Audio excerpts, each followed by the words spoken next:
Sandman. Greetings friends. In this video I will tell you another scary story written by me. This time, we will go to a creepy forest, to an old house, where lives not a kind grandmother at all, but something sinister. I've decided to call this Creepypasta. Granny's Deadly Game. The old dirt road wound its way through the dark, dense forest, barely visible in the moonlight. James wasn't sure how he had ended up on this lonely path, but he knew he needed to get out of these woods fast. His car had broken down miles back and his phone was completely dead. As he walked, the trees seemed to grow thicker and closer together, their branches reaching out towards him like gnarled hands. In the distance, James spotted a faint light glowing through the trees. As he got closer, he saw a large, decrepit house sitting in a clearing, a single light bulb by the front door providing the only illumination. The house seemed to sag to one side, the wood old and rotting. He hesitated. Given the strangeness of this whole situation, he wasn't sure if he should approach. But without any other options, his feet carried him forward. As James set foot on the sagging front porch, the front door creaked open. An old woman stood in the entryway, dressed in a long black dress and shawl. She had long stringy gray hair and piercing eyes. "Well, what do we have here?" she croaked. "Seems a lost soul has found his way to my home." She beckoned him forward with a bony finger. Against his better judgment, James stepped inside. "Poor dear, you must be famished," she said, leading him into a dining room. A fire crackled in the hearth, poorly lighting the room. Everything was covered in a thick layer of dust and grime. The table was set with fine china plates and crystal glasses. But the food looked rotten and moldy. "Eat up," the woman said with a smile, gesturing at the feast. James shook his head, unnerved. "Suit yourself," she shrugged. "Perhaps you'd like to lie down. You must be exhausted." She led him up a creaking staircase to a bedroom. Again, everything was covered in dust and the furniture looked decayed. The bed linens were stained and moth-eaten. "Get some rest," she said. "You'll need your energy for tomorrow's activities." She grinned wickedly and closed the door, leaving James alone in the dark. He sat on the edge of the bed, trying to make sense of it all. The whole situation was bizarre and unsettling, but he was too tired to think straight.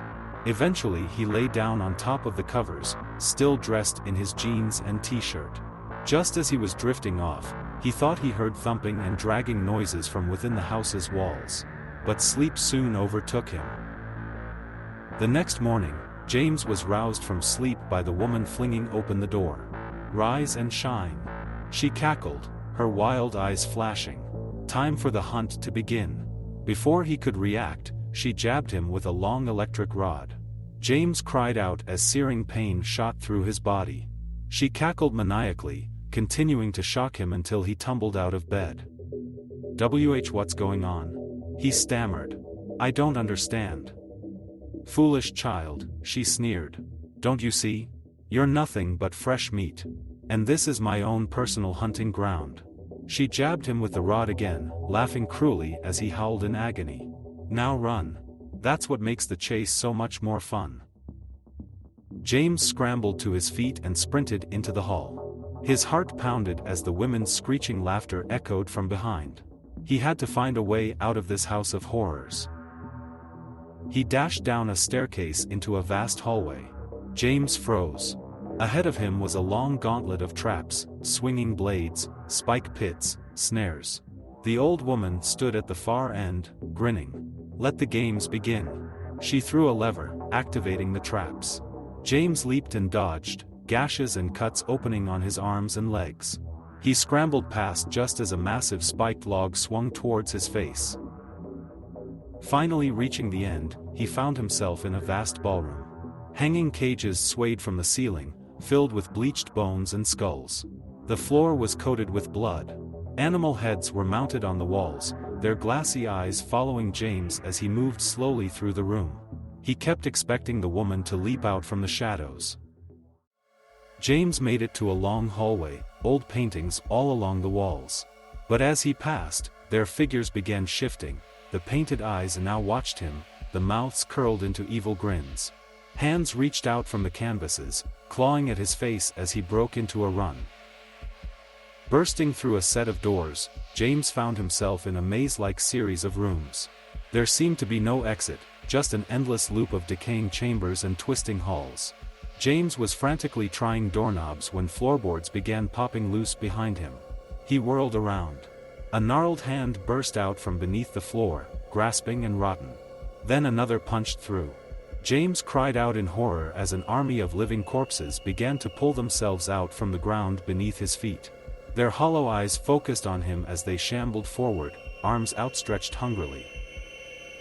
James ran, the horde of undead pursing close behind.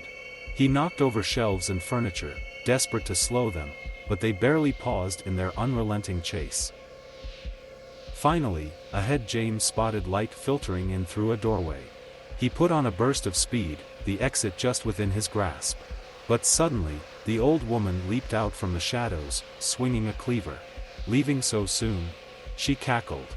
"But the fun is just beginning." James ducked just as she swung the massive blade, feeling it whistle just past his scalp. He couldn't fight her off unarmed. He had only one option. Bracing himself, James charged straight into the woman, tackling her to the ground.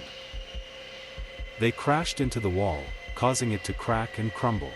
James and the woman tumbled through the hole, crashing down onto the forest floor outside. He frantically scrambled to his feet, limbs screaming in pain, as the woman let out an unearthly shriek behind him. Without looking back, James took off into the woods. He ran and ran, bloody and exhausted, until the trees finally thinned. In the distance, the faint glow of city lights beckoned. Sobbing with relief, James limped toward civilization and safety. He had survived the night in that evil house of horrors. But the things he witnessed within those walls would haunt his nightmares forever. The twisted old woman who lived to hunt humans for sport would never stop trying to lure fresh victims. But at least for now, James had escaped her clutches. He only hoped that whoever else became lost in that evil forest would not meet the same terrifying fate.